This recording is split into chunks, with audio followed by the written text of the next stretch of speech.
नमस्कार, आप देख रहे हैं के न्यूज इंडिया खबर उत्तराखंड के बुलेटिन में मैं दीपिका आपके साथ और शुरुआत करेंगे खबरों की, लेकिन उससे पहले एक नजर आज की सुर्खियों पर। उत्तराखंड चारधाम यात्रा की तैयारी शुरू, व्यवस्थाओं को लेकर 5 फरवरी को होगी हाई लेवल मीटिंग, सभी विभाग के अधिकारी रहेंगे मौजूद। बद्रीनाथ धाम के कपाट खुलने की तिथि तय, 4 मई को सुबह 6 बजे खुलेंगे कपाट, 22 अप्रैल से तेल कलश यात्रा होगी शुरू। प्रदेश में हरित पहल की शुरुआत, 2.77 हेक्टेयर में बनेगा खेल वन, पदक विजेताओं के नाम पर लगेंगे 1600 रुद्राक्ष के पौधे। उत्तराखंड को वेट लिफ्टिंग में मिला कांस्य, 1 गोल्ड समेत 19 पदक जीतकर 19वें स्थान पर है राज्य। 38वें राष्ट्रीय खेल की लुफ्त उठाने वाले दर्शकों को राहत, दर्शकों के लिए साइकिल और ई ऑटो की सुविधा, पर्यावरण संरक्षण के लिए नया प्रयास। शहर से देहात तक कुत्तों का आतंक बढ़ा, एक ही दिन में टीका लगवाने अस्पताल पहुंचे 55 लोग। आप देख रहे हैं के न्यूज, खबरों का सारथी। रुक कर लेते खबरों की ओर। खबर अब आपको नैनीताल से बता रहे हैं, जहां आयार पाटा क्षेत्र में एक कॉटेज के समीप भवन के समीप एक कूड़े में अराजक तत्वों ने आग लगा दी। आग फैली तो घर के समीप गोदाम में रखी लकड़ियों में आग लग गई। आग देख पास के लोगों में हड़कंप मच गया। सूचना के बाद पहुंची दमकल की टीम ने आग पर काबू पा लिया। गनीमत यह रही कि आग लगने से कोई जनहानि नहीं हुई है। सुबह लगभग 4 बजे आयार पाटा क्षेत्र के भवन के समीप लकड़ी के गोदाम में आग लगते देख स्थानीय लोगों की सूचना के बाद मौके पर पहुंची दमकल की टीम ने आग पर काबू पाया। स्थानीय लोगों का कहना है कि भवन के समीप कुछ अराजक तत्व देर रात वहां बैठे हुए थे।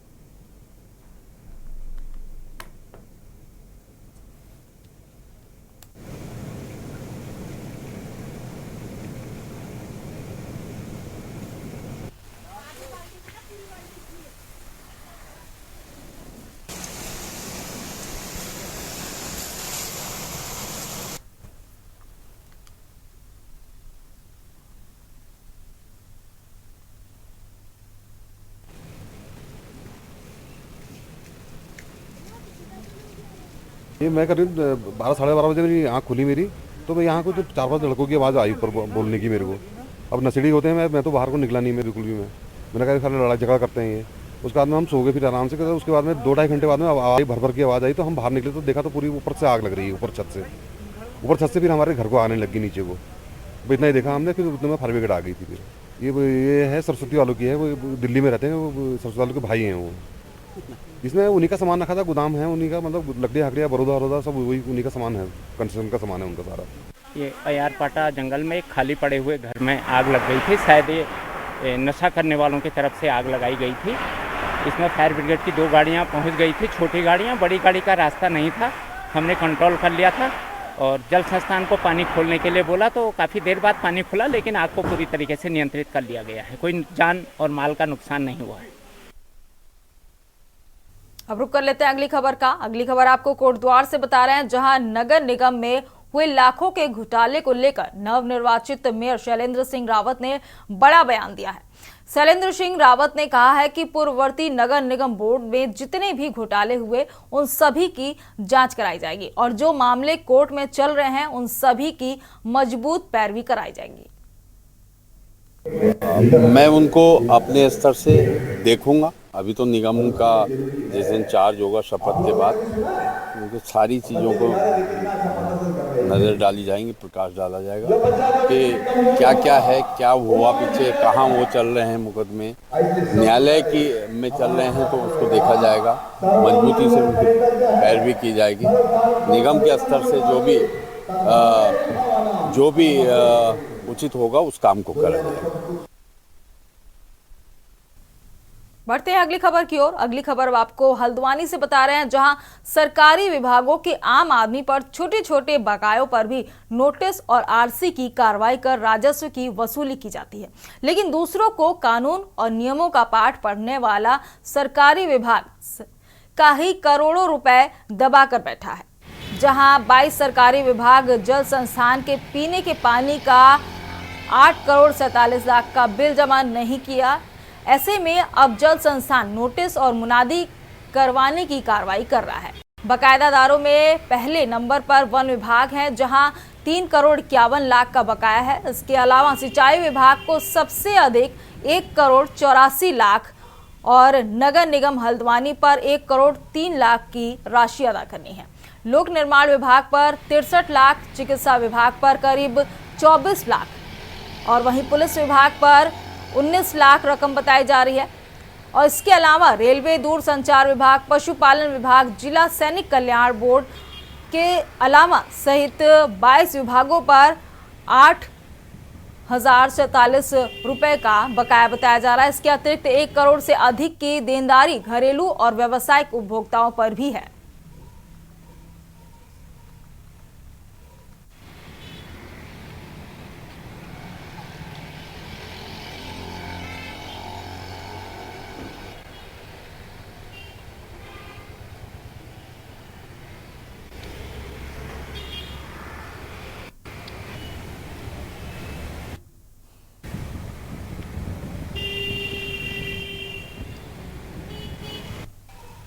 इस वर्ष में हमारा रेवेन्यू का टारगेट है वो 49 करोड़ का है, जिसके सापेक्ष हमने 27 करोड़ तक का अचीव कर लिया है।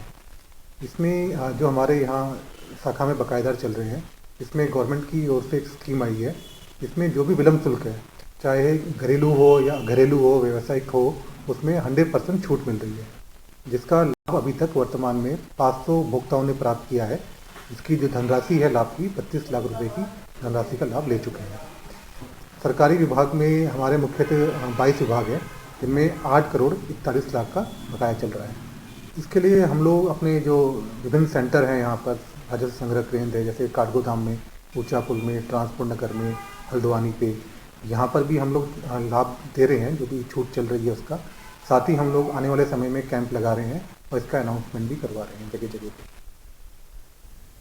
सीधे आपको लेके चलते हैं देहरादून, जहां सीएम पुष्कर सिंह धामी पहुंचे हुए हैं मानक मेला में। आह्वान करता हूं कि हर क्षेत्र में अच्छी गुणवत्ता की हमें आदत बनानी चाहिए।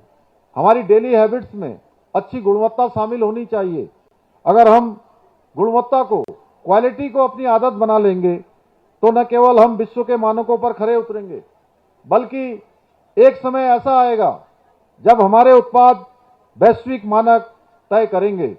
मुझे पूरा विश्वास है कि भारतीय मानक ब्यूरो हमारे देश को वैश्विक मानकों की दौड़ में शीर्ष पर ले जाने के अपने महत्वपूर्ण कार्य को इसी प्रकार जारी रखेगा और हम सभी मिलकर वन नेशन वन स्टैंडर्ड की नीति को अपनाकर गुणवत्ता संपन्न भारत का निर्माण सुनिश्चित करेंगे। इसी विश्वास के साथ मैं BIS की पूरी टीम को धन्यवाद करता हूं और हमारे विद्यार्थियों को, जो छात्र एवं छात्राएं बड़ी संख्या में विभिन्न विद्यालयों से आए हुए हैं, स्कूलों से आए हुए हैं, मैं उन सभी को अपनी शुभकामनाएं देता हूं, उनके उज्जवल भविष्य की कामना करता हूं और अपनी बात को समाप्त करता हूं। बहुत सर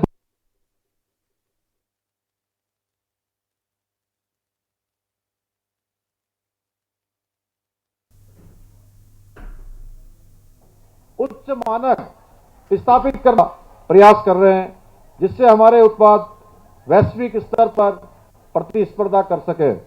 इसी को ध्यान में रखते हुए हाउस ऑफ हिमालयाज नाम से एक अम्ब्रेला ब्रांड स्थापना की है, जो हमारे उत्पादों को, जो हमारे यहाँ के स्वयं सहायता समूह के द्वारा बनाए जाते हैं, हमारी महिलाओं के समूह के द्वारा बनाए जाते हैं, या लोकल स्तर पर उत्पाद करने वाले लोगों के द्वारा बनाए जाते हैं, उसकी आज पहचान एक महत्वपूर्ण कदम हमारे लिए सिद्ध हो रहा है और हमारे उत्पादों की मांग आज देश दुनिया में लगातार बढ़ती जा रही है।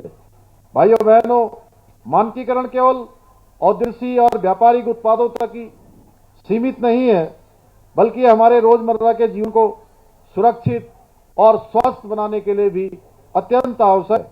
मुझे बताया गया है कि भारतीय मानक ब्यूरो ने देश भर के 10,000 से अधिक स्कूलों में स्टैंडर्ड क्लब स्थापित किए गए हैं, जिनके माध्यम से बच्चों में मानकों के प्रति जागरूकता फैलाई जा रही है।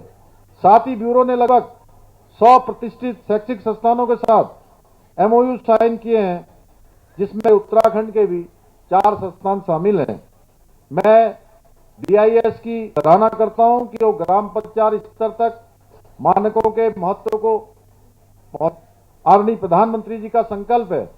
भारतीय मानक न केवल अंतर्राष्ट्रीय मानकों के बराबर हों, बल्कि उनसे भी श्रेष्ठ हों, उनसे भी अच्छे हों, उनसे भी गुणवत्तापूर्ण हो। उन्होंने इसी संकल्प को साकार करने के लिए हमारी सरकार BIS साथ मिलकर राज्य में उच्चतम मानकों का पालन सुनिश्चित करने के लिए प्रतिबद्ध है। मैं आज के इस अवसर पर यहां पर उपस्थित उद्यमियों और विद्यार्थियों से आह्वान करता हूं कि हर क्षेत्र में अच्छी गुणवत्ता की हमें आदत बनानी चाहिए। हमारी डेली हैबिट्स में अच्छी गुणवत्ता शामिल होनी चाहिए। अगर हम तो क्वालिटी को अपनी आदत बना लेंगे तो न केवल हम विश्व के मानकों पर उतरेंगे, बल्कि एक समय ऐसा आएगा जब हमारे उत्पाद वैश्विक मानक तय करेंगे। मुझे पूरा विश्वास है भारतीय मानक ब्यूरो हमारे देश को वैश्विक मानकों की दौड़ में शीर्ष पर जाने के अपने महत्वपूर्ण कार्य को इसी प्रकार से आगे बढ़ाएगा, इसी प्रकार जारी रखेगा और हम सभी मिलकर वन नेशन वन स्टैंडर्ड की नीति को अपना। अभी आप सुन रहे थे देहरादून से सीएम पुष्कर सिंह धामी को, जो मानक मेला में पहुंचे हुए थे। और अब कर लेते हैं अब खबरों की ओर। खबर आपको खटीमा से बता रहे हैं, जहां मेला घाट क्षेत्र में इंडो नेपाल सीमा पर नो मैंस लैंड पर अतिक्रमण हटाने और चिन्हीकरण के दौरान भारतीय प्रशासन की टीम को नेपाली नागरिकों से नोकझोंक का सामना करना पड़ा है। गुरुवार से यह कार्य शुरू किया गया था, जिसमें एसडीएम रविंद्र सिंह बिष्ट, वन विभाग की एसडीओ संचिता वर्मा और एसएसबी के कमांडेंट मनोहर लाल की टीम ने अतिक्रमण हटाया। इस दौरान नेपाल मीडिया द्वारा भ्रामक खबरें फैलाने से नेपाली नागरिकों ने अतिक्रमण हटाने में विरोध किया और चिन्हीकरण के सबूत भी मिटा दिए। भारतीय प्रशासन और नेपाली नागरिकों के बीच तनाव बढ़ गया, लेकिन दोनों देशों के प्रशासन के बीच वार्ता के बाद निर्णय लिया गया है कि नो मेंस लैंड पर अतिक्रमण हटाया जाएगा और विवादों का समाधान आपसी बातचीत से ही किया जाएगा। एसडीएम रविंद्र सिंह बिष्ट और कमांडेंट मनोहर लाल ने बताया है कि नेपाल प्रशासन से बातचीत के बाद नेपाली नागरिकों से भी अतिक्रमण हटाने के लिए कहा गया है। दोनों देशों के प्रशासन की टीम ने सौहार्दपूर्ण वातावरण में समाधान की दिशा में काम करने का निर्णय लिया है। जो नोमैंस लैंड है इसको क्लियर करने के लिए इंडियन साइड में हम जहाँ भी इंक्रोचमेंट किया गया उसको हटा रहे हैं। यह लगातार आज हमारा तीसरा दिन है। यहाँ पर हमारा एसएसबी कमांडेंट साहब और पूरी एसएसबी की टीम हमारे साथ है, पुलिस फोर्स है, वन विभाग की टीम है, हमारी राजस्व विभाग की खुद की टीम है। तो हम इंश्योर कर रहे हैं कि जो हमारा जितना भी नोमैंस लैंड है, जो इंडियन साइड से जो भी इंक्रोचमेंट है उसको क्लियर कर दें, ताकि रिपोर्ट हम आगे तक भेज सकें।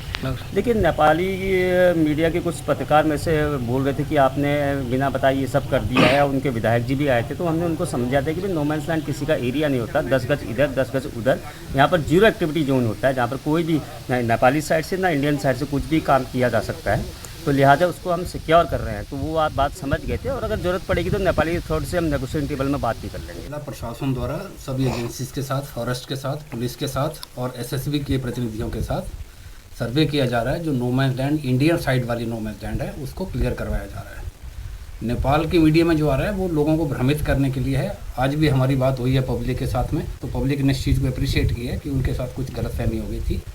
नेपाल साइड में हम लोग कुछ नहीं कर रहे। जिला प्रशासन की टीम और हम उनके साथ मिल करके इंडियन साइड की जो नो मैंस लैंड है उसको हटा रहे हैं। अगली खबर आपको रुद्रपुर से बता रहे हैं, जहां संजय नगर खेड़ा कार्यालय में समाज सेवी सुब्रत कुमार विश्वास के नेतृत्व में एक प्रेस कॉन्फ्रेंस आयोजित की गई, जिसमें पत्रकारों के खिलाफ प्रशासन द्वारा दर्ज मुकदमे का विरोध किया गया है। पत्रकारों पर गोदाम में प्रीपेड मीटर उजागर करने के आरोप में मुकदमा दर्ज किया गया था। इस मौके पर मजदूर और सामाजिक संगठनों के लोग भी उपस्थित थे।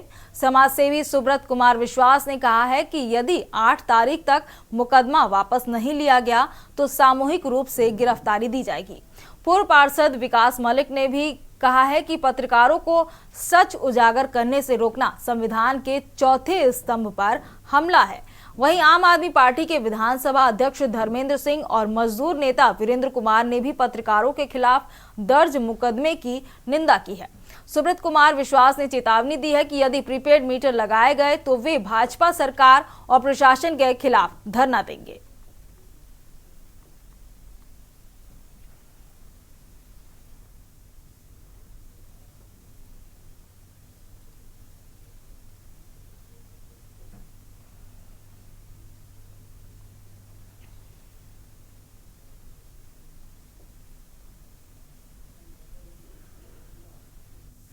खबर कोटद्वार से आपको बता रहे हैं, जहां कन्वाश्रम में आयोजित 3 दिवसीय बंसोत्सव महोत्सव सांस्कृतिक कार्यक्रमों के साथ संपन्न हो गया। इस महोत्सव का आयोजन हर साल स्वामी विश्वपाल जयंती सरस्वती द्वारा किया जाता है, जो काव्याश्रम को विश्व धरोहर बनाने के लिए पिछले 40 वर्षों से काम कर रहे हैं। काव्याश्रम वह पवित्र स्थान है जहां प्रसिद्ध सम्राट भरत का जन्म हुआ था। इस ऐतिहासिक स्थल को पहचान दिलाने के लिए स्वामी विश्वपाल जयंती सरस्वती लगातार प्रयासरत हैं। इस महोत्सव में विभिन्न सांस्कृतिक कार्यक्रमों ने दर्शकों का दिल जीत लिया। और ये आपकी उदारता है कि कभी-कभी खुद ही अपने आप मुझे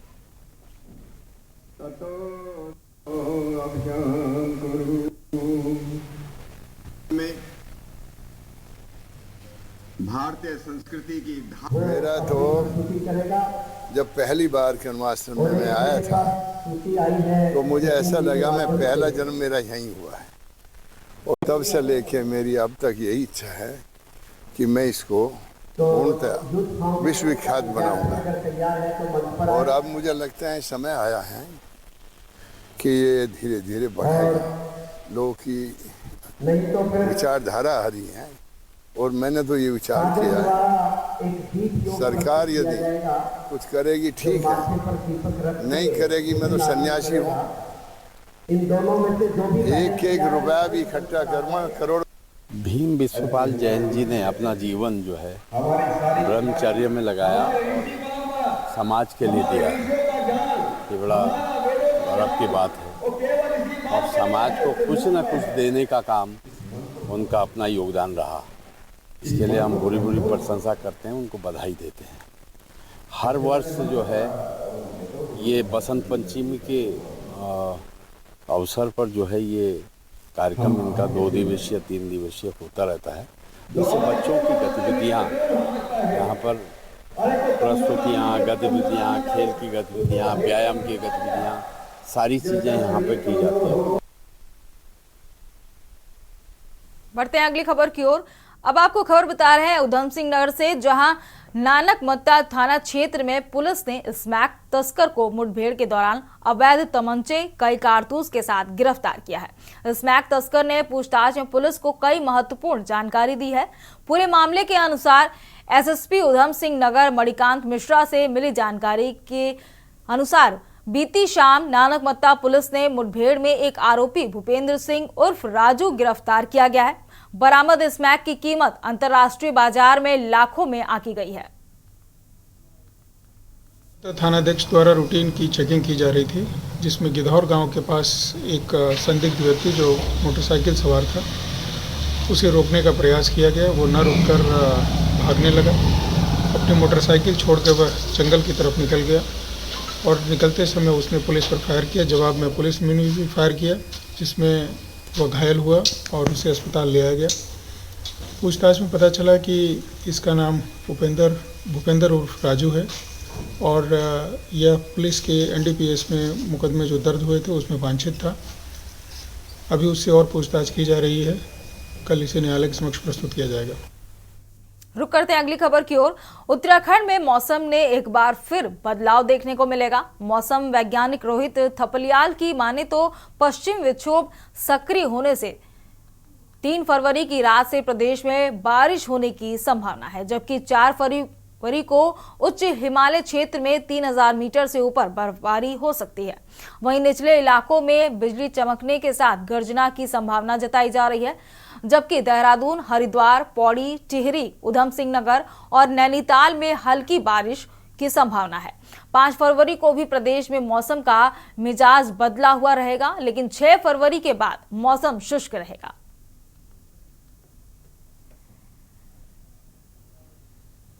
जो पश्चिमी विक्षोभ उत्तराखंड को प्रभावित कर सकता है, जिसके कारण देखेंगे कि 3 तारीख की रात से जो है देर रात से उत्तराखंड के पर्वतीय क्षेत्रों में कहीं कहीं बहुत हल्की से हल्की वर्षा बर्फबारी मिलने की संभावना है। 4 तारीख को एक्टिविटी थोड़े बढ़ सकती है, जिसके चलते जो उत्तरकाशी, चमोली, रुद्रप्रयाग, पिथौरागढ़, बागेश्वर जनपद है वहाँ पर अनेक स्थानों पर हल्की से मध्यम वर्षा बर्फबारी मिल सकती है, जबकि जो उत्तराखंड के अन्य जनपद हैं वहाँ पर कुछ स्थानों पर बहुत हल्की से हल्की वर्षा मिलने की संभावना है।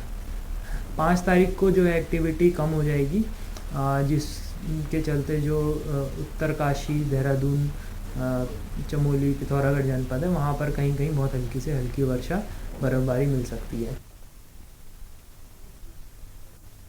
इस बुलेटिन में फिलहाल मेरे साथ इतना ही। आप देखते रहिए के न्यूज़ इंडिया। नमस्कार।